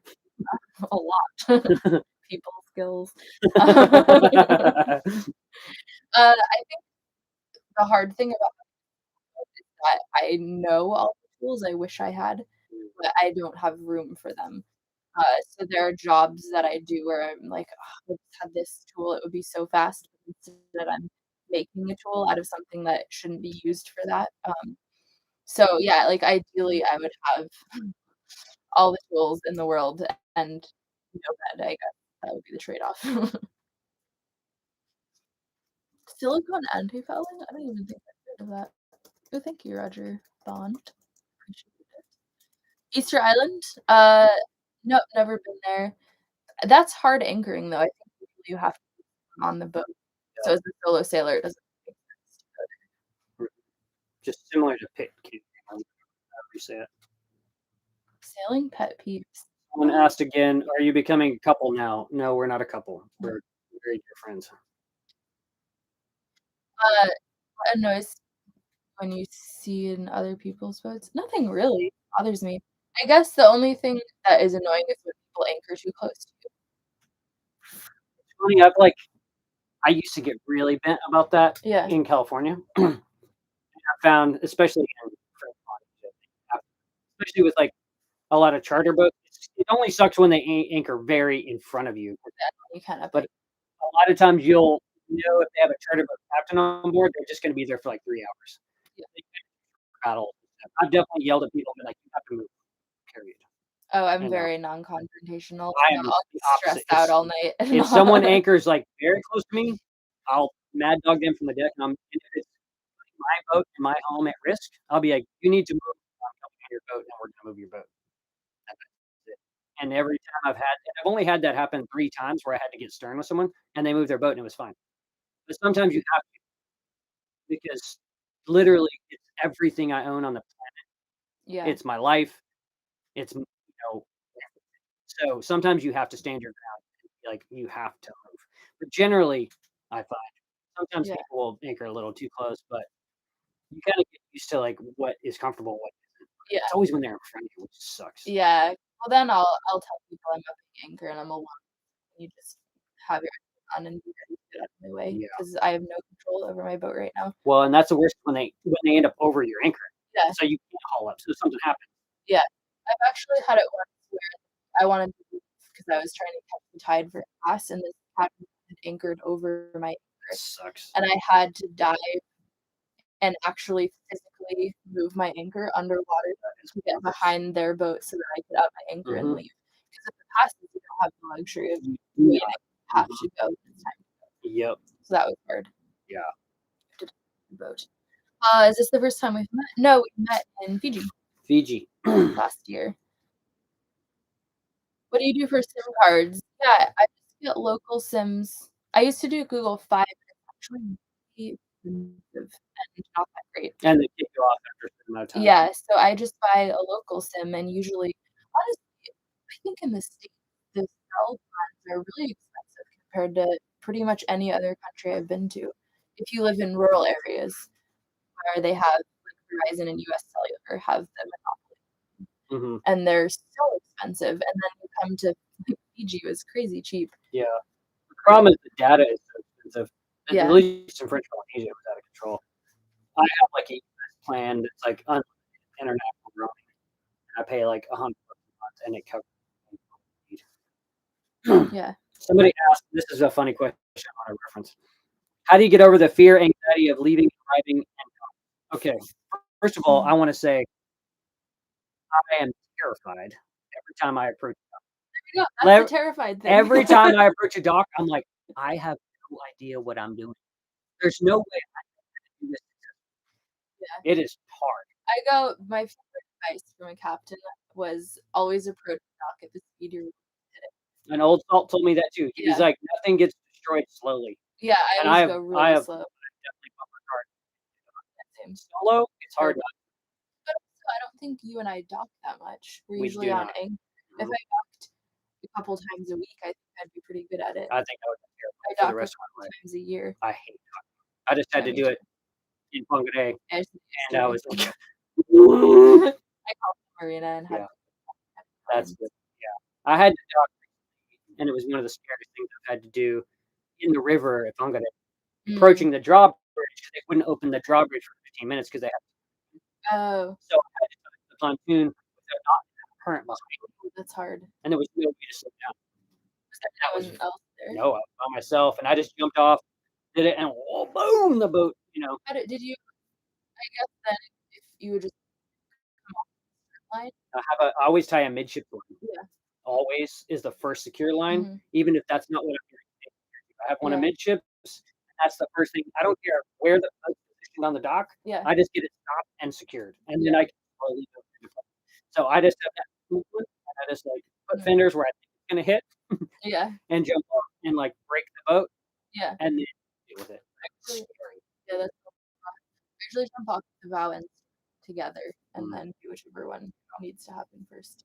But yeah, I I've don't just like had my boat come out, some silly way if I only get the bow or stern and Yeah.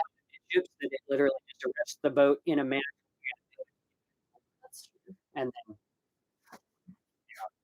I wanna install proper cleat amidships because I just do it, like, on my jib track. Yeah. Prescription meds. Nope. Luckily, don't need I have any of those. none either. No. But I think if I did, I would be yeah, that would be hard trying to get prescriptions and keep them being in foreign countries. So I feel like that I don't have to do that. What do I keep on board? Tylenol, Advil, one of those Mhm. things. Vitamin C. Allergy meds, Benadryl in case I get an allergic reaction to something bad. Um,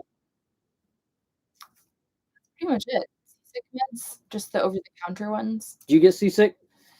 Sometimes I get queasy on the first day or 2 out, so I like to have those for that situation. Mm.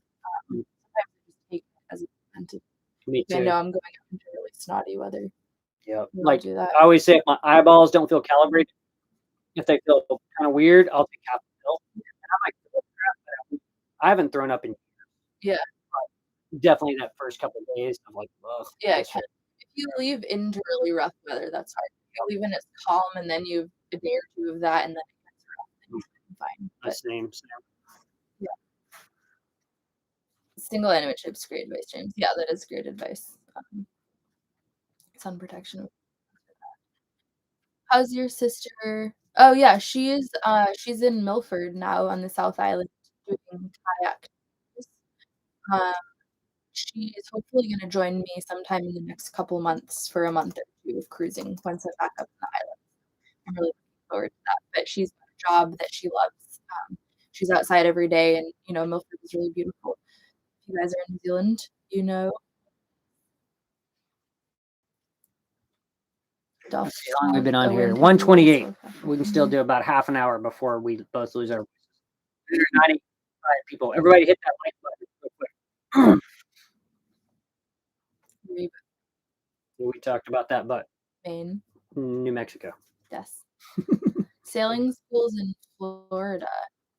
I don't know anything about sailing. I don't know. I think dinghy sailing is a great way. Like, if you're really starting from scratch, dinghies are so responsive that you can really quickly figure out what is going on with just sailing a boat, and then once you get comfortable with that, you can then take those skills to a bigger boat which responds slightly slower, and transfer it over. But I think if you can sail a dinghy, you can sail a big boat. It's the same theories, and it's usually dinghy sailing courses are a lot cheaper than big boat sailing courses. And just as exactly what Holly said, they're so responsive. Like our boats, you make a correction and it doesn't show up until maybe you've already corrected. Yeah. So then you're learning it's very confusing. So with a small boat, you understand the physics of what's happening with the sailboat, and you get dunked, you end up capsizing, and you realize that's fine. That's not the end of the world. So I'm agree 100%. Yeah. Small boat sailing is the way to start. You'll really Definitely. get your head around it. And then I always tell people to try to volunteer on race boats for like amateur races because then they always look for extra people to be rail meat where they just need someone to help balance a boat, but you'll be able to ask a bunch of questions and watch how things work, start like tailing and grinding. And race boats make a, even if you're not like I'm not competitive and I raced for years, but you make a billion maneuvers. Whereas like, I think I sailed at French Polynesia, I did 2,300 miles on one tack. Yeah. So it's like if you really want to understand sailing, Yeah, you can spend days not changing the sail. exactly. Yeah, that's nice. And then you're not paying for it, and you're Yeah, exactly. And you'll learn a lot, and you'll learn if you like yelling or not. Oh yeah, race boats stress me out. Yeah. Sometimes, I mean, if you get a good crew, it's but the people who get intense about it, I can't do that. Is New Zealand a good place to buy a boat versus US or Caribbean? Ooh. I think the two best places to buy a boat is Mexico and French Polynesia. But what do you mean best? Cheapest. Cheapest. So that's I Yeah. don't know anything about Mexico, so I can't speak to it. I think Western French Polynesia Yeah. is a great It is. place. A lot of people sail there, so the boat's water ready, Mhm. and it has everything on board that it needs, and then they kind of wanna end their trip, so they'll get rid of the boat for a lesser price, Yep. and it's ready to go, but then if you need to fix it, it's hard because parts are hard to find and And it's expensive. But if you want to yeah, it depends what you're looking for, I guess. US, you're gonna have access to everything you need. Now, I think the best place to buy a really capable boat would be New Zealand because they've made it this far, Oh, that's true. and then anything that needs to be repaired, you know that everything else is pretty sound on the boat. So, but it is gonna be more expensive because there are no boats made in New Zealand, so boats are very expensive to buy here. Mm. So that's the tricky thing, but I agree. Yeah. Tahiti and Raiatea, there are Yeah. tons of boats for So sale there. and they're great boats too, and they're Yeah. really discounted compared to the rest of the world. Even if you bought it there and kept it there for a couple seasons and just flew into French Polynesia and explored, like, I know Papeete Marina, if you can secure a spot during cyclone season at half price, but then you risk cyclone, so there's a trade-off with that, but I agree, Polynesia's a Mhm. great to buy a boat. Yeah. Do you know what that stuff is? No, I don't. I don't the mechanic, I don't know what that is. But it sounds cool. Raptor Raptor bed bed liner. liner? Is that like beds for raptors? Oh, maybe it's the sort of thing for, like, Oh. they spray it. Oh, anything that's gonna be exposed to salt water, you really need specific Mhm. product, and then below you can get away with things that aren't quite as specific. I bought, buying cabin lights, so I bought RV lights because they're also 12 volt, and the first 2 years, they kind of rusted out a little, so it's tempting to cheap out on some things, and I definitely have, and that's why I know that it's worth it, and Yeah, usually end up fixing it anyway. and then you end up being in a place where it cost 4 times had you just bought it. I did the same thing at spreader light, billed as multi-use or whatever, but and it was like, yeah, and there's a reason marine grade stuff because it's all the parts are stainless. And it's just such a hard environment, salt water. Even inside, like, I go Yeah. through so many iPhone cords on a passage or on the even just the salt and things. I've actually learned the hard my laptop in a bag all the time and my guitar in a bag rust, Oh, that's and the bag that air from getting yeah, really surprising. How do you both get better looking every day? Oh, gee, thanks. well, that's funny because one of the early comments here, someone said I aged like crazy. So I don't know. I don't know.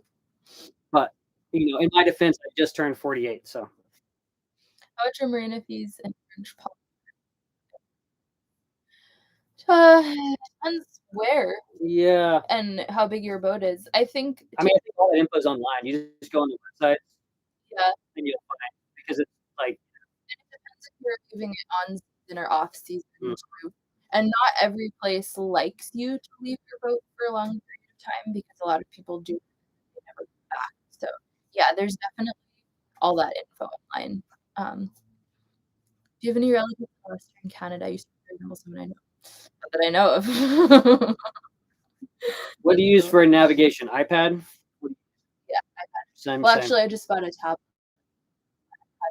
Mhm. And But what GPS do you use? the one in it. In the iPad? And you don't lose your signal at sea? Sometimes it takes a couple minutes for it to find itself, but Mhm. yeah, I've just the used built-in one. an iPad all the way here as well, but I use a Garmin Puck GPS. I found that the GPS, like in my phone, that it drops signal in the middle of the ocean, and I won't have signal on my phone for GPS for a couple days. Oh, But maybe the interesting. iPad's more Yeah, I've never had that robust. problem. Oh, well, I just bought a tablet, so we will see. A tablet from that's not Apple or Yeah, 'cause was always buying refurbished iPads. Mhm. So I thought, why don't I just buy a new tablet that's the same price as a refurbished iPad? Mhm. And it doesn't matter, all I use it for Snapchat. Yeah. So, Yeah, I hopefully don't that'll do work anything better. else with my navigation. Yeah, it And I doesn't have like a the backup boat. iPad with fully loaded everything as, like, a just in case. Yeah, I have a phone, my tablet, and then I Mhm. have a backup phone with Navionics on it Yeah, too, so I exactly. have 3 And things. then I have my Garmin Puck, I have a plug-in puck that could use my laptop as well if it all to. Yeah. Yeah, I guess, yeah, that's true. Truckers get half on stage. Oh, is it like the window face? We Oh, just yeah. get full I face saw that staged. photo. Very, very disturbing. Moss Landing Cabin.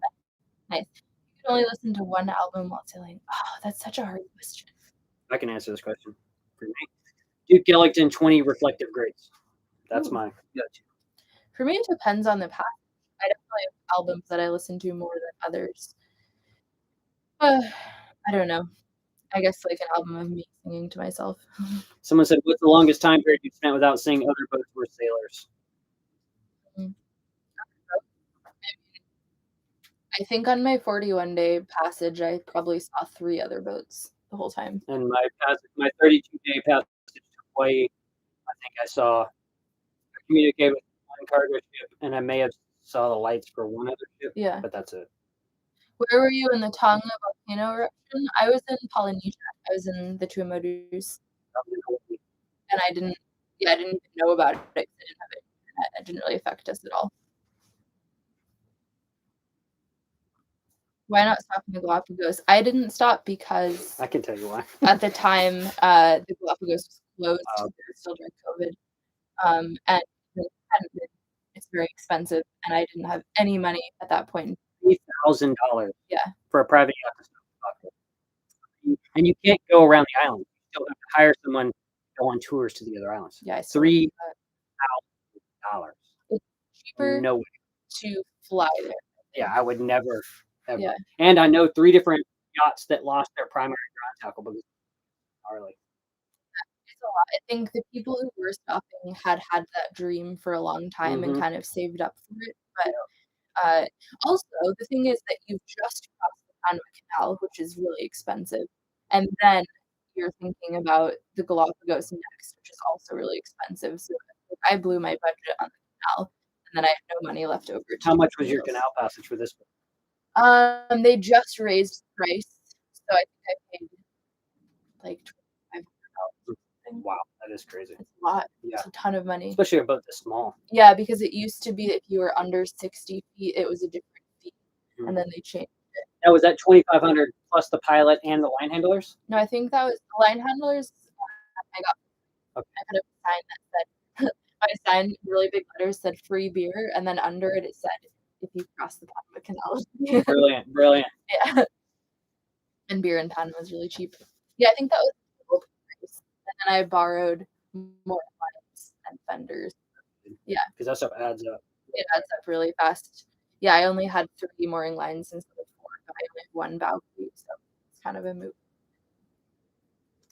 Are you traveling by way of Cape May and Cape Hope? I might do Cape Hope. I'm not sure. When I get closer, but it hasn't been something I've thought about. Great. Is something gonna happen? Good. Does solitude get into your head after a while?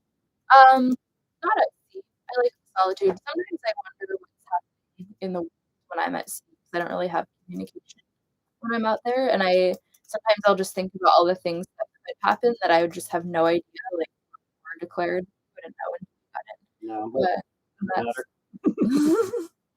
that's kind Is of that a bad thing? a crazy thought. Would you consider dynamic?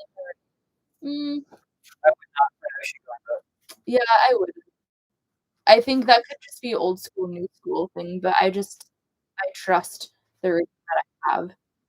The reason I re-rigged and did a custom build on my mast and everything before I left, the reason I didn't get any after that was it for a year. It stretches, you have to really tune it, and putting to ocean right away, like coastal cruising, if I had a coastal cruising, I would do all Dynamo. It was one thing I didn't wanna worry about. It's just like, why you Yeah. worry about enough? Yeah, it's And I just met some really cool Tassies at Deepwater Cove here in New Zealand, and they had this amazing all custom Dyneema rig, and he confirmed everything that I always thought. He was like, "Yeah, it like took a year to really set in," and they had so he said, "Yeah, it's definitely have to stay on it." So that was just for me. I think it's a perfectly capable material. It's the strongest material on the planet, but I don't want to fuss with it when there's everything else to worry about. That's why I didn't go with synthetic. for a secondary force day, I would do dynamic.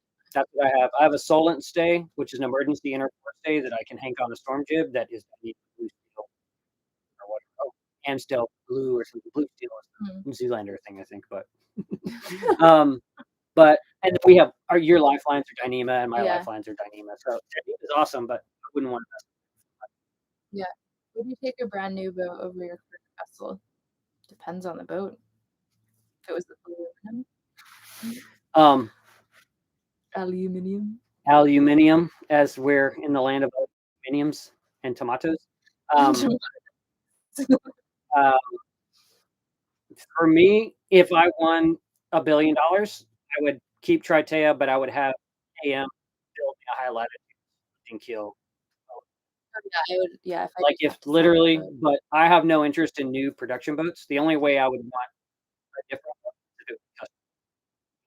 I'm perfectly happy with my boat. I love it. I'm not looking to replace it. I know it's like in vogue right now for YouTube channels to decide they need a new boat, and I understand that. But I love my boat. I'm happy with it.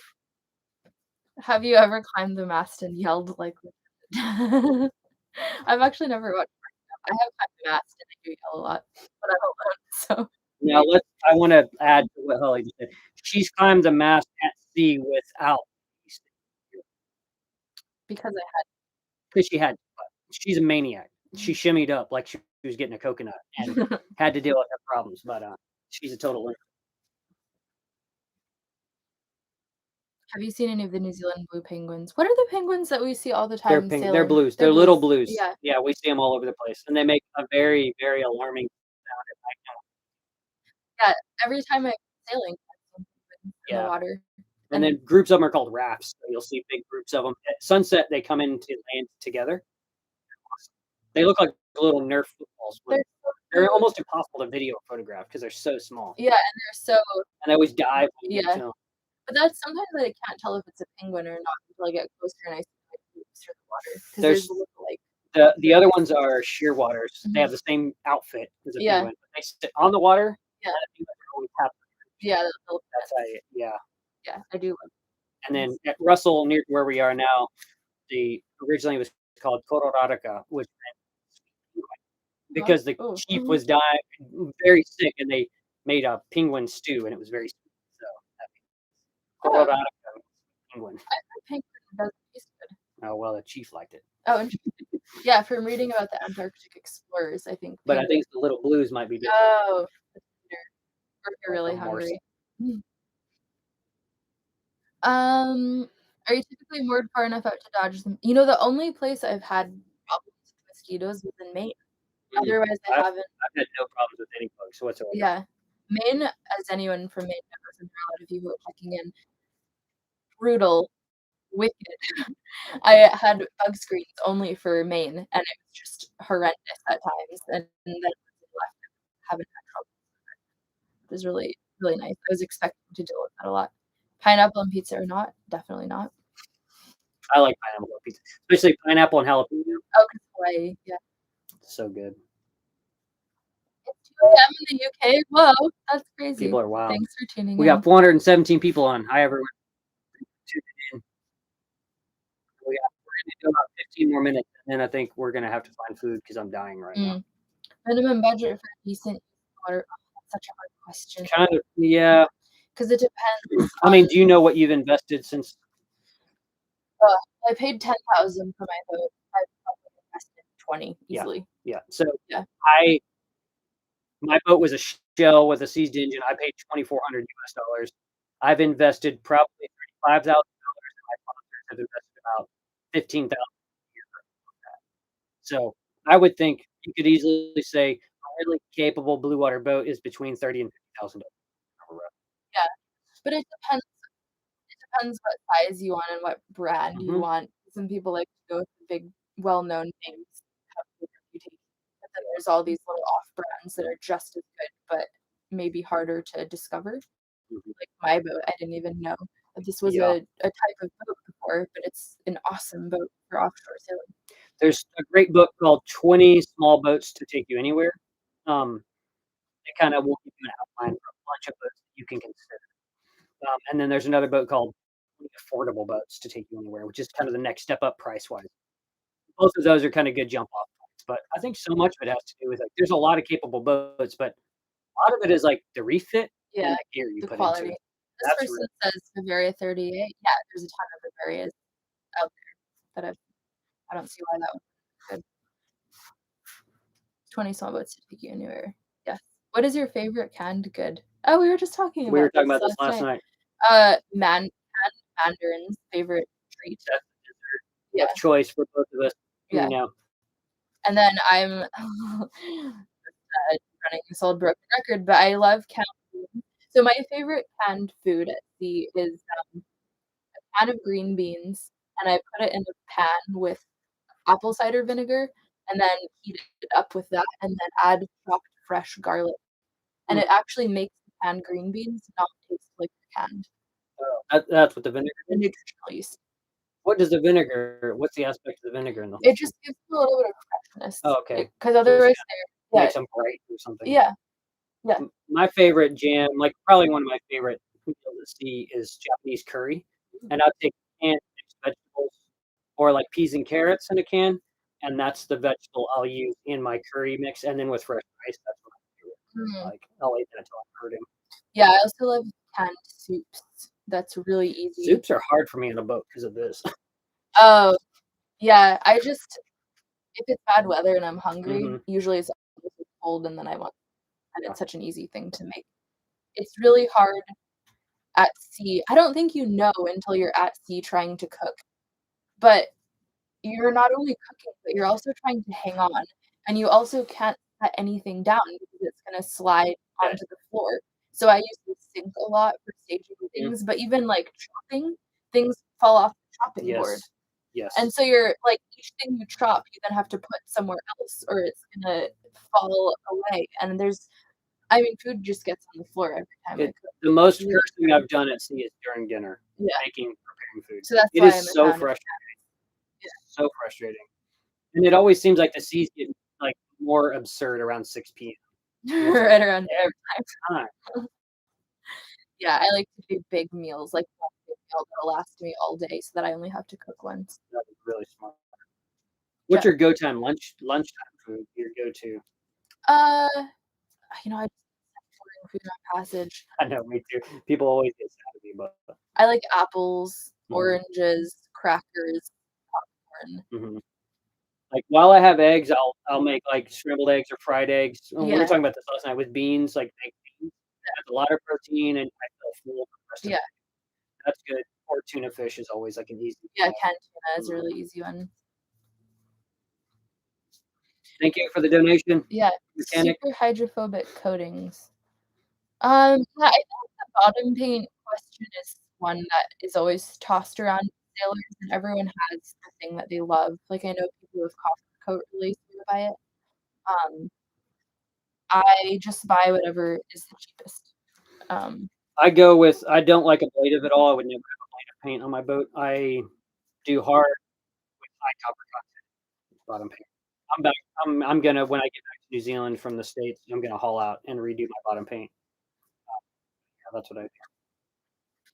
Allberg. Yeah, that's a good brand. That's what I have.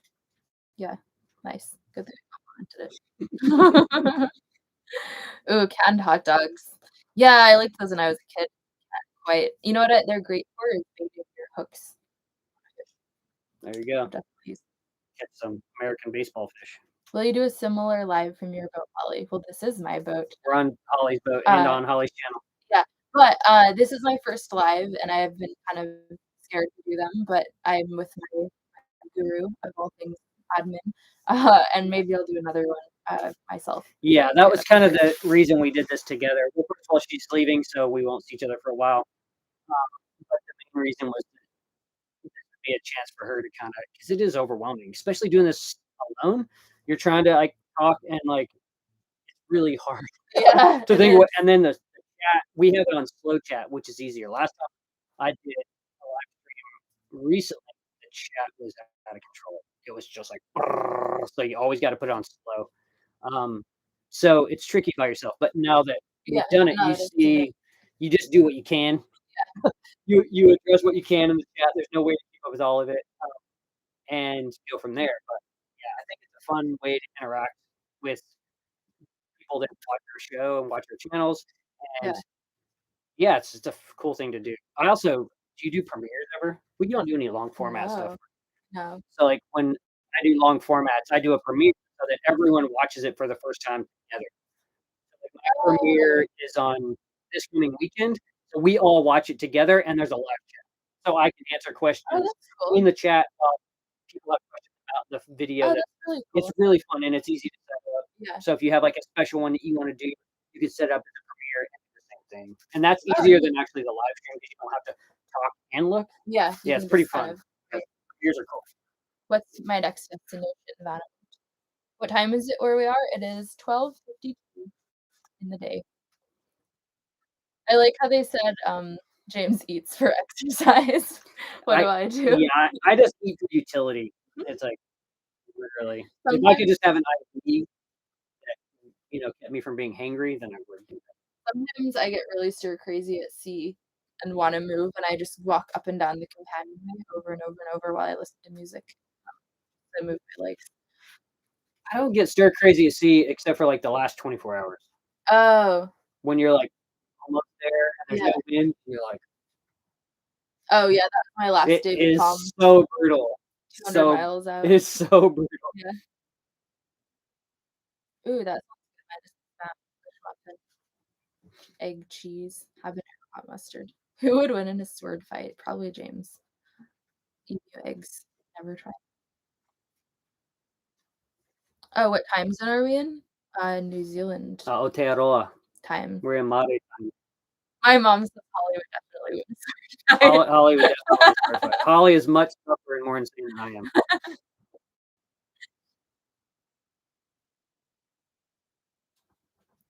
What else? 8:53 p.m. in Florida. Nice. Oh, I did answer the volcano one. I was in French Polynesia. Yeah, there is a massive low heading towards New Zealand. We're starting to get the beginnings of it now. Cloudy, starting to pick up. That's why I set my boat in the marina to sit this one out. Yeah, me and Holly were both running. We were both down in Auckland area when this low started to develop. And I had been holed up at Little Shoal in Auckland, riding out the last set of storms in Gulf Harbor. Yeah. And then we both kind of ran simultaneously. Actually, I think I could see you offshore the day we were talking about meeting at the when you ended up. Where did you anchor that first? In Whangarei or? No. Oh, I anchored south of Whangarei by 10 miles. There's this big beach, like a 10-mile long beach. Oh, Omaha. And because Brim Bay. Because it was southwesterlies, I could just anchor it on the edge. I had to hitchhike back to Riverdale to get the package. You want to talk about that hitchhiking situation? Oh my gosh. I got a very funny text message. I rode pulled my dinghy up, walked to the road, hike, and I don't know anything about cars, right? So this white shiny car picked me up, and I didn't realize it until 45 minutes in. It was Porsche or Porsche? One of those, and then I realized I had sand all over my feet, and normally when you're hitchhiking, you get picked up in, like, Like pickup trucks. yeah, like, the people who tend to pick up hitchhikers aren't the people with fancy cars, and I wasn't like, I just didn't think about it, and then I got sand all over this guy's really nice car, and I felt kind of bad, but he was super friendly. So funny. Yeah. All right, it's 1 hour and 55 minutes. Let's start wrapping it up. And call it a day. Thanks everyone for joining in. Yeah, thank you. This is really fun. And Good again, if questions. you're my people from my channel, please make sure you subscribe to Holly's channel. We want to get her to 100,000 subs. It's coming up real soon. And thanks to everyone who donated to Holly. Yeah, It'll go thank to you, guys. a really good use. And yeah, you have more videos lined up coming out. Yeah. And I came up to Opua today to interview Holly for my new podcast, so that'll be coming out probably next month. Fantastic interview, interesting story, and to see her off because she's leaving in a few days. Yeah, in a couple days. So thanks for tuning in for Holly's first live Yeah, stream. thank you guys. This is really fun. And we'll see you guys around. Yeah, thank you for the donations and the questions, and I think I will be doing this again, so it was a pleasant experience. Really fun. And you can just Bye, Mom. Bye. Perfect.